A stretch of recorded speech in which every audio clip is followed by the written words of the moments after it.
వీళ్ళది ఎట్లా ఉంది అంటే మేడిగడ్డని జస్ట్ ఒక అటు ఇటుగా ఒక 200 కోట్లు 300 కోట్లు పెడితే రిపేర్ అయిపోతుంది, వాడుకోవడానికి రెడీగా ఉంటుంది.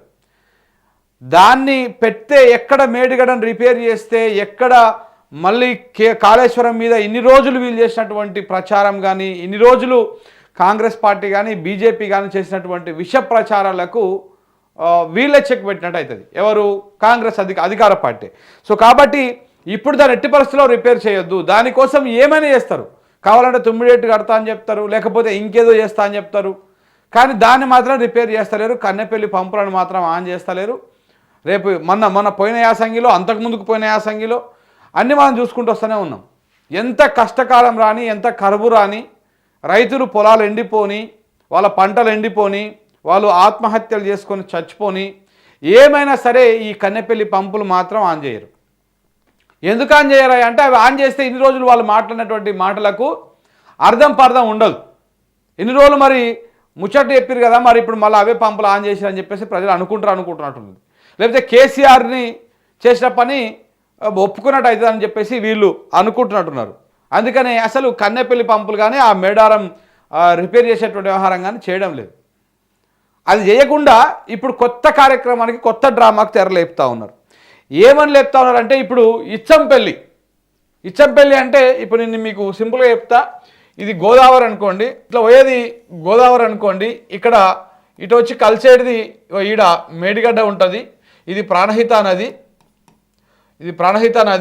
మళ్ళీ ప్రాణహిత కిందకి పోయినాక కొంచెం ఇట్లా పోతే ఇది ఇంద్రావతి నది, ఈడ తుపాకులకు కూడా ఉంటుంది. అయితే ఈ రెండింటికి మధ్యలో ఇక్కడ ఇచ్చంపల్లి కట్టాలనేది వీళ్ళ ప్రపోజల్. ఈ ఇచ్చంపల్లి కడితే ఈ ఇచ్చంపల్లి బ్యాక్ వాటర్ అంతా కూడా మేడిగడ్డని ముంచేస్తాయి. మేడిగడ్డ దాకా ఉంటాయి అనమాట. ఒక బ్యారేజ్కి, ఆ బ్యారేజ్కి ఆనుకొని ఉంటుంది మొత్తం వాటర్ అన్నీ కూడా. దానివల్ల ఏమవుతుంది, ఇంకా దీన్ని మొత్తానికే నిర్వీర్యం చేసి పడేస్తారు. కావాలంటే దీన్ని కూల్చేస్తారు. ఇప్పుడు మన హైదరాబాద్లో కూలగొడుతుంది చూసినా, పెద్ద పెద్ద బిల్డింగ్లని, చెరువులో ఉందని, కుంటలో ఉందని, ఆడ ఉందని, ఈడ ఉందని కూలగొడుతుంది కదా. సేమ్ అట్లనే మేడిగడ్డను కూడా అక్కడ కూడా ఒక హైడ్రాను పెట్టి కూలగొట్టే కార్యక్రమాలు చేస్తారన్నమాట. దానికోసం ఏంది, ఇన్ని రోజులు ఏం చెప్పారు, మేము కావాలంటే ప్రాణహిత అక్కడ 9 ఏడు దగ్గర కడతాం, మళ్ళీ చేవెళ్ళ దాకా తీసుకుపోతాం, ప్రాణహిత చేవెళ్ళ పాత ప్రాజెక్టుని నడిపిస్తాం అని ముచ్చట చెప్పారు. ఈ ముచ్చట్లన్నీ సాధ్యం కాదు. ఎందుకంటే 9 ఏడు దగ్గర అసలు సాధ్యమే కాదు ఈయన కట్టనిక. ఇప్పుడు ఆ 148 మీటర్ల ఎఫ్ఆర్ఎల్లో కూడా కట్టలేడు, అవకాశం లేనేలేదు. అదొకటి.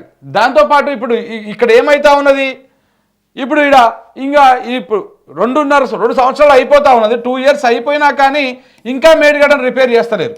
ఎందుకు చేస్తలేరు అంటే ఇన్ని రోజులు కమిషన్ల పేర్లు, లేకపోతే విజిలెన్స్ పేర్లు, ఇట్లా రకరకాల వాళ్ళ పేర్లు చెప్పేసి ఈ కార్యక్రమాలు చేసిరు, టైంపాస్ చేసేటువంటి కార్యక్రమాలు చేసిరు. కానీ చివరికి ఏమైంది, ఆ రిపోర్ట్లు వచ్చినాయి, అన్నీ వచ్చినా కానీ ఇంకా రిపేర్ కార్యక్రమం కాలేదు. ఈ రిపేర్ చేసేటువంటి ఉద్దేశం కూడా లేదు. ఇప్పుడు చివరికి రిపేర్ చేయాల్సినటువంటి అవసరం వచ్చినప్పుడు ఇక ఇప్పుడు మేడిగడ్డ కాదు, మేము ఇచ్చంపల్లికి ఒప్పుకుంటున్నాం అని చెప్పేసి ఈ ప్రాజెక్ట్ ఎవరిది, ఈ సెంట్రల్ గవర్నమెంట్ ప్రాజెక్టు. ఇచ్చంపల్లి కడితే కట్టుకొని మనకు వచ్చిన ప్రాబ్లం ఏంది, మన దగ్గర ఇంకో ప్రాజెక్ట్ కడుతున్నారు కదా అంటే అది మన ప్రాజెక్ట్ కాదు, అది కేంద్ర ప్రభుత్వం ప్రాజెక్టు. ప్లస్ ఈ ఇచ్చంపల్లి కట్టేసి కావేరి నదికి నీళ్ళు ఇవ్వడం వాళ్ళ కాన్సెప్టు. తమిళనాడుకు నీళ్ళు తీసుకుపోవడం కోసం ఇక్కడ కడతా అంటున్నారు వాళ్ళు. తెలంగాణ మీద ప్రేమతో కడతా అంటలేరు, అంటే మన నీళ్ళని అక్కడ తీసుకుపోవడం కోసం. ఇక్కడ ప్రాణహిత నీళ్ళని మనం వాడుకోవడానికి కట్టినటువంటి మేడిగడ్డని కూలగొట్టి ఇప్పుడు దాని కింద ఇచ్చంపల్లి కట్టేసి దాన్ని తమిళనాడుకు తాగునీళ్ళు ఇవ్వడం కోసం తీసుకుపోతా అని చెప్పేసి చెప్తా ఉన్నారు. మళ్ళీ దానికి ఏం చెప్తున్నారు మధ్యలో సాకు, మీరు కావాలంటే పోతా మీకు అక్కడ వెళ్తూ ఉంటే మధ్యలో మీకు వాటర్ వాడుకోవచ్చు అని చెప్తా ఉన్నారు. ఇవన్నీ ఎట్లా ఉంటుందంటే అసలుదేం ఎత్తుకపోయి కొసరిదేం మీరు వాడుకోండి, మళ్ళీ మన ప్రాంతంలో కడతారు, మన నీళ్ళు తీసుకుపోతారు, మన వాటర్ తీసుకుపోతారు. ఈ రకంగా ఉంటుంది అన్నమాట కథ వ్యవహారం వీళ్ళది. సో కాబట్టి ఇప్పుడు దానికి సంబంధించినటువంటి పెద్ద డేంజర్ బెల్స్ ఇక్కడ మోగుతూ ఉన్నాయి. ఇక్కడ చూడండి, ఇచ్చంపల్లి ప్రాజెక్టుకు రేవంత్ సర్కార్ అంగీకారం, మేడిగడ్డకు మరణ శాసనం. ఈ ముచ్చట మనము దాదాపు 2-3 నెలల క్రితం చెప్పినాం. ఇచ్చంపల్లికి ఒప్పుకున్నారు అంటే మేడిగడ్డని బొందబెట్టే కార్యక్రమే కంప్లీట్గా. ఇన్ని రోజులేమో బనకచెర్ల, ఇప్పుడేమో ఇచ్చంపల్లి. బనకచెర్లనేమో చంద్రబాబు కోసం, గురువు కోసము, ఈ ఇచ్చంపల్లి ఏమో మోడీ కోసం. ఇద్దరు చాలా కావాల్సినటువంటి వాళ్ళు రేవంత్ రెడ్డి గారికి. వాళ్ళు లేకపోతే అయినా ప్రభుత్వం ఉండదు, వాళ్ళు లేకపోతే అయినా సంసారం నడవదిడ. సో కాబట్టి ఏం చేయాలి, బాబు కోసం బనకచెర్ల, మోడీ కోసం ఇది. ఇగో బాబు కోసం బనకచెర్ల, మోదీ కోసం ఇచ్చంపల్లి. తెలంగాణ నోట్లో మట్టి కొడుతున్న కాంగ్రెస్ ప్రభుత్వం, వీళ్ళు ఉన్నదే దానికోసం. కాంగ్రెస్ అంటేనే తెలంగాణకు మోసం అనమాట. ఇప్పటి నుంచి కాదు, హైదరాబాద్ స్టేట్ సపరేట్గా ఉన్నప్పటి నుంచి ఇప్పటిదాకా వీళ్ళు చేసే కార్యక్రమాలన్నీ ఇట్లనే ఉంటాయి. వ్యతిరేకించిన ఛత్తీస్గఢ్, మహారాష్ట్ర బీజేపీ ప్రభుత్వాలు ప్రాజెక్టు ప్రతిపాదనలకు తలూపి వచ్చిన రాష్ట్ర ప్రభుత్వం. ఇచ్చంపల్లి పూర్తయితే మేడిగడ్డ బ్యారేజ్ బొంగిడ విసికినట్టే, అదే దాని గొంతు విసికేసినట్టే. కాళేశ్వరాన్ని ఖతం చేసే కుట్రలో బీజేపీ, టీడీపీ, కాంగ్రెస్. జలసౌదాలో ముగిసిన ఎన్డబ్ల్యూడిఏ కన్సల్టేషన్ భేటీ అంట. ఇవన్నీ నేను చెప్పినా కదా. ఇక్కడ ఇదేమో మేడిగడ్డ బ్యారేజు, ఇదేమో ఇచ్చంపల్లి ప్రాజెక్టు, ఇదేమో సమ్మక్క బ్యారేజు. అయితే ఈ రెండింటి మధ్యలో సమ్మక్కకు మేడిగడ్డకు మధ్యలో ఇచ్చంపల్లి కడతారు. ఈ ఇచ్చంపల్లి కట్టడం వల్ల ఏమవుతుంది, ఇగో దీని ఎక్కడి వరకు, దీని బెడ్ వరకు, దీని బెడ్ లెవెల్ వరకు వాటర్ నిలుస్తాయి, బ్యాక్ వాటర్. అప్పుడు ఈ మేడిగడ్డ మనుగడే ప్రశ్నార్థకం అయిపోతుంది. ఇంకా అది ఉన్నా లేకపోయినా ఒకటే లెక్క అయిపోతుంది అన్నమాట. ఇగో మేడిగడ్డ ఎఫ్ఆర్ఎల్ 100 మీటర్ల ఎత్తులో ఉన్నది, ఇచ్చంపల్లి ఎఫ్ఆర్ఎల్ 87 మీటర్లు.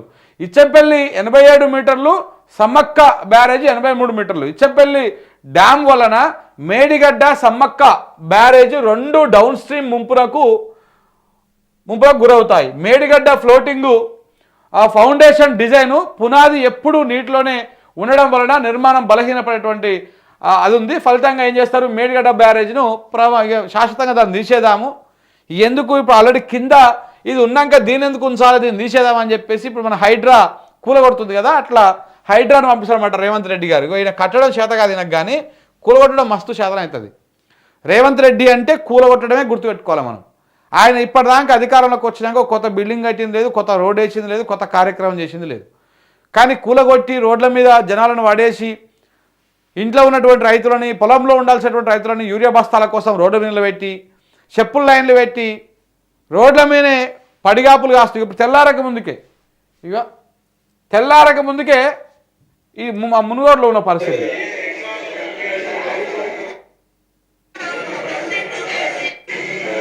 తెల్లారక ముందుకే పోయి కూర్చుంటున్నారు. ఇట్లా ఏనికే మాత్రం మన రేవంత్ రెడ్డి గారికి సాధ్యం అవుతుంది,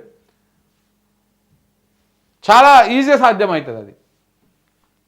ఇగో ఒక్క పిల్లర్ కుంగిన మేడిగడ్డ బరాజును ప్రభుత్వం ఎందుకు మరమ్మత్తు చేయడం లేదు అని బీఆర్ఎస్, నమస్తే తెలంగాణ ఎప్పటి నుంచో ప్రశ్నిస్తున్నాయి.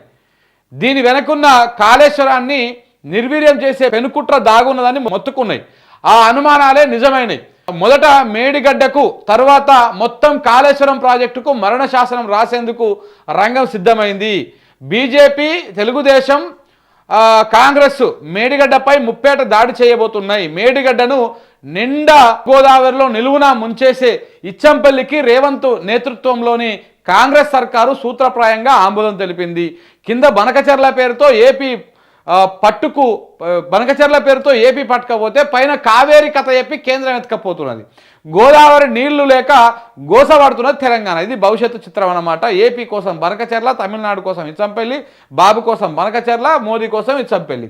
ఇచ్చంపల్లి పైన ఇంకో ఇచ్చంతరం ఏంటంటే, బీజేపీ అధికారంలో ఉన్న ఛత్తీస్గఢ్ రాష్ట్రము, మహారాష్ట్రలో కేంద్రం పెట్టినటువంటి ప్రతిపాదనలను వాళ్ళు అభ్యంతరం వ్యక్తం చేశారు, వాళ్ళు రిజెక్ట్ చేసి పడేసారు. కానీ తెలంగాణలో ఉన్నటువంటి కాంగ్రెస్ ప్రభుత్వము మోదీ సర్కారు ప్రతిపాదనలకు తలకాయ ఊపింది.